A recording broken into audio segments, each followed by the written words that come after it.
아리랑은 전면에 무장 독립투사, 이념가들이 등장하지만 그 뒤편에서 어쩌면 더 무겁고 치열한 삶을 살아낸 인물들은 여성들이었습니다. 감굴댁, 딸들, 위안부 피해자, 간호원 등 이들의 서사는 어떤 의미를 가질까요? 아리랑의 여성들은 단순한 배경인물이 아닙니다. 강골댁은 전통적 의미의 어머니이자 절대적인 생존자입니다. 그녀는 고통을 입으로 말하지 않지만 그 고통 속에서도 일상과 가족을 지켜내는 상징입니다. 이는 곧 여성의 침묵의 저항을 상징하는 것입니다. 말씀처럼 감골댁은 침묵하지만 결코 무력한 존재는 아니었습니다. 오히려 그녀의 침묵은 말보다 강하게 저항을 드러냅니다. 맞습니다. 아리랑은 남성 중심의 전쟁 서사에서 배제되었던 그러한 여성들이 고통과 저항을 복원합니다.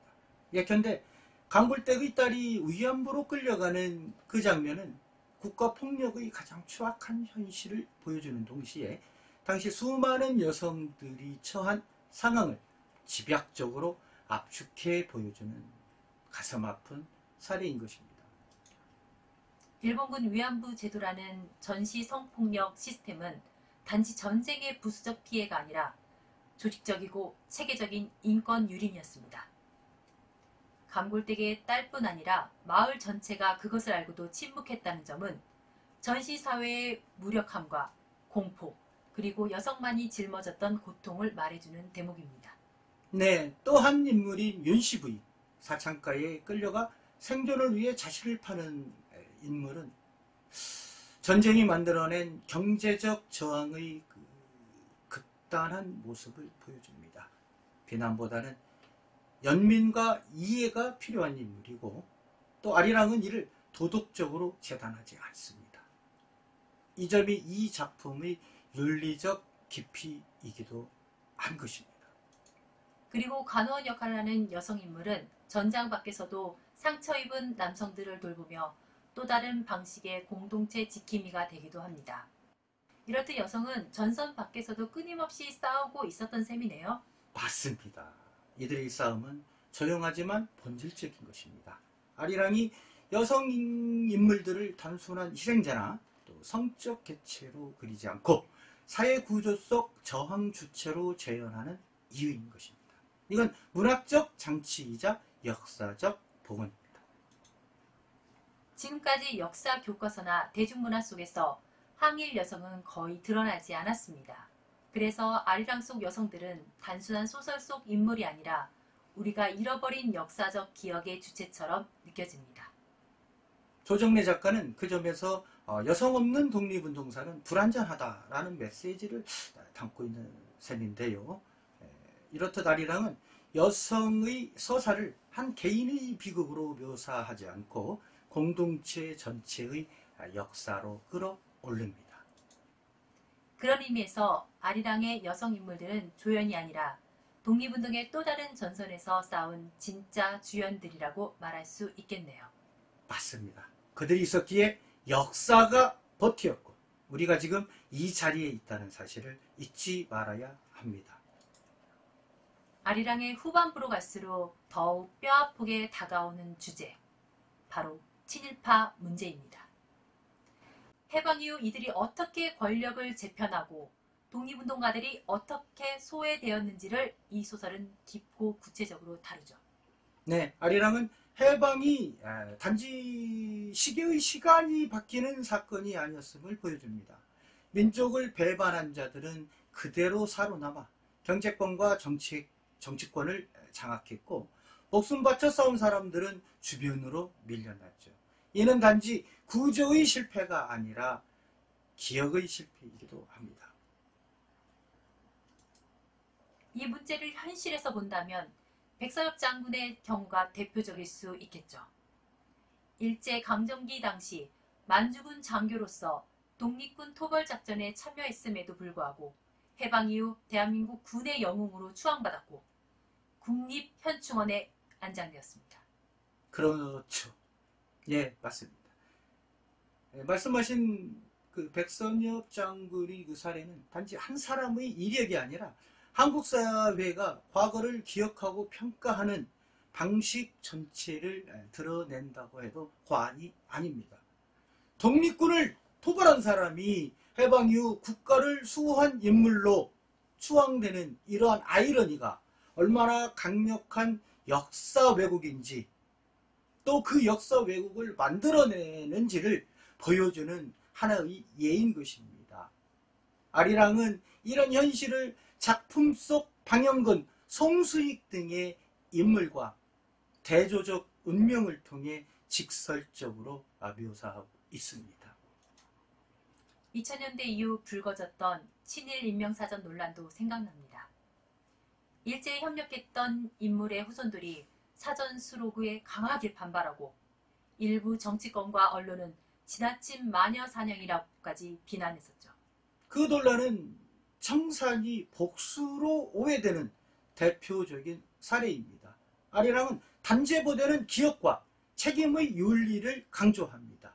이 작품은 진짜 마녀사냥은 오히려 독립운동가들이 당했다는 점을 반복해서 보여주는데요. 공직에서 배제되고 생활보장을 받지 못하고 심지어 자식들 세대까지 가난 속에 방치되죠. 그리고 이런 친일파 청산 실패는 단지 도덕의 실패로 그치지 않고 실제 법, 제도적 권력 구조까지 연결되어 있다는 점에서 매우 구조적인 문제이기도 합니다. 그렇습니다. 경제적으로는 재벌이 초기 자본이 조선 총독부 시절의 특혜와 연결된 경우도 있고, 정치적으로는 해방정국에서 반공을 앞세운 미국의 전략하에 친일파들이 유착되며 살아남았습니다. 아리랑은 이를 단지 개인의 변절로 보지 않고 사회 시스템 전반의 적폐로 다루고 있습니다. 오늘날에도 국립묘지에 안장된 친일 인사의 재조명 문제, 역사교과서 국정화 논란 등 여전히 기억의 주도권을 둘러싼 싸움이 계속되고 있습니다. 아리랑이 왜 지금도 유효한지를 설명해주는 사례들입니다. 그렇죠. 친일파 청산은 과거사 정리 문제가 아니라 현재의 공정과 정의, 그리고 우리가 어떤 사회를 만들고 싶은가에 대한 질문인 것입니다. 아리랑은 그 질문을 가장 강력한 이야기의 힘으로 독자에게 묻고 있는 작품인 것입니다. 아리랑은 이야기의 그 형식을 빌려 진실에 다가가는 아주 보기 드문 작품이고, 그 자체로 하나의 기억운동이자 사회적 성찰의 장이라고 생각합니다. 박사님, 흔히 역사 기록은 사실을 다룬다고 하고 문학은 진실을 다룬다고 하죠. 아리랑은 이런 경계를 어떻게 넘나들고 있나요? 아리랑은 12년에 걸친 취재와 방대한 자료 조사를 바탕으로 민중의 시선에서 근현대사를 재구성한 작품입니다. 작가는 200여 명이 넘는 구술 증언을 듣고 또 국내외 독립운동사 자료를 비교하며 소설을 구상하고 완성을 했습니다. 그만큼 사실의 기반을 두고 있지만 그걸 넘어서서 감정의 진실을 표현하는 데 집중을 다한 작품이라 할 수 있습니다. 감정의 진실이라 대표적인 장면이 떠오르네요. 감골댁이 침묵 속에서 자식을 위안부로 보내며 혼자 우는 장면은 역사책에서는 절대 만날 수 없는 서술이잖아요. 그렇죠. 그 침묵. 네. 앞전에도 말씀드렸지만 통계나 법령에서는 전달되지 않는 그 시대의 고통을 가장 압축적으로 보여주는 장면이라고 할 수 있습니다. 역사학자는 사건을 말하고 문학은 그 속의 사람을 말합니다. 아리랑은 우리가 외면하거나 몰랐던 인물들의 내면을 기록한 감정의 사료라고 할 수 있습니다. 다시 말하면 우리 할아버지들의 이야기고 아버지들의 이야기였고 할머니, 어머니들의 이야기였다라고 할 수 있습니다. 작가가 취재 중 들었다는 증언들, 예를 들어 아들이 일본군으로 끌려가는 걸 막으려다 발목이 부러졌다는 농민의 이야기나 밤마다 여성을 끌어가는 헌병의 발소리를 기억한다는 할머니의 증언 등 이건 문자로 남기기 어려운 이야기죠. 그렇기에 문학이 필요한 겁니다. 문학은 기억의 용기를 요구합니다. 아리랑은 그 기억을 서사로 복원하고 독자가 감정으로 다시 살아보게 합니다. 기록만으로는 치유되지 않는 상처를 기안고 있는 것이죠. 뭐가요? 문학이. 아리랑이 특히 뛰어난 점은 이러한 기억을 특정 인물의 고통으로만 국한하지 않고 시대 전체에 공통된 상처로 승화시켰다는 데 있는 것 같아요. 이건 단순한 픽션이 아니라 공동체적 서사죠. 네, 그렇습니다. 이는 문학이 줄 수 있는 가장 깊은 위로의 방식이기도 한데요. 개인의 이야기가 문학 안에서 공적 기억이 되고 또 그것이 사회 전체의 감정적인 경험으로 축적될 때 문학은 비로소 증언 이상의 힘을 갖게 되는 것입니다. 그러면 문학이 정말 사회를 바꿀 수 있을까요? 혹은 바꾸었던 사례들이 있을까요? 있죠. 예, 우리나라만 보더라도 조정래 작가의 태백산맥, 한강, 정글만리와 같은 작품들이 출간될 때마다 엄청난 사회적 반향을 일으켰었습니다. 태백산맥은 전라도 지역에서 금기시되던 한국전쟁 민간인 학살을 공론화했고 82년생 김지영은 여성의 일상차별적인 문제를 대중화시키기도 했습니다. 아리랑은 어떤가요? 네, 실제로 아리랑을 읽고 조상의 독립운동 기록을 찾기 시작했다는 독자, 그리고 마을 어르신들이 이야기를 듣고 기록으로 남겼다는 사례들도 많습니다. 특히 학교 현장에서는 이 작품이 단순한 소설이 아니고 가족사와 연결되는 역사교육의 텍스트로 활용되기도 합니다. 해외에서도 이런 문학의 역할이 이어지고 있죠. 예컨대 독일의 참외문학이나 르완다의 기억서사 등요. 그렇죠. 맞습니다. 독일의 퀸테이그러스, 또 하임리히 빌 같은 작가는 나치 전범 세대의 침묵과 죄책감을 고발했고, 또 르완다에서는 집단 학살 이후 진실과화해위원회의 활동을 소재로 한 문학이 등장하면서 공동체 치유에 크게 기여를 했습니다. 그리고 남아메리카 공화국의 라딘 고디머 같은 작가는 아파르트 헤이트 체제의 상흔을 문학으로 증언하고 또 전 세계 독자들에게 연대와 성찰을 촉구하기도 했습니다. 결국 문학은 치유와 기억을 매개하는 우리 사회의 마지막 공감의 통로라고 볼 수 있겠네요.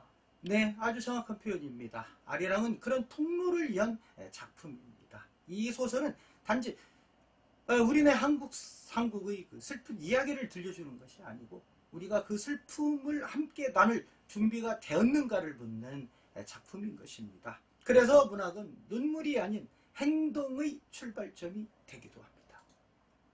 오늘은 아리랑이 문학으로서 어떻게 고통을 증언하고 상처를 치유하며 사회와 독자의 기억을 변화시켜 왔는지를 돌아보았습니다. 문학은 결코 약한 것이 아니라 가장 오래 남는 힘이라는 것을 느꼈습니다. 아리랑은 한 민족의 기억을 집대성한 작품입니다. 오늘 이 자리를 통해 그 기억이 단지 과거에 머무는 것이 아니라 우리 안에서 살아 움직이기를 바랍니다. 홍주인 뉴스TV 민족의 기록 문학의 힘 시리즈는 여기서 마무리합니다. 시청자 여러분께서도 아리랑을 통해 다시 묻고 다시 기억하는 시간을 가지시기 바랍니다. 감사합니다.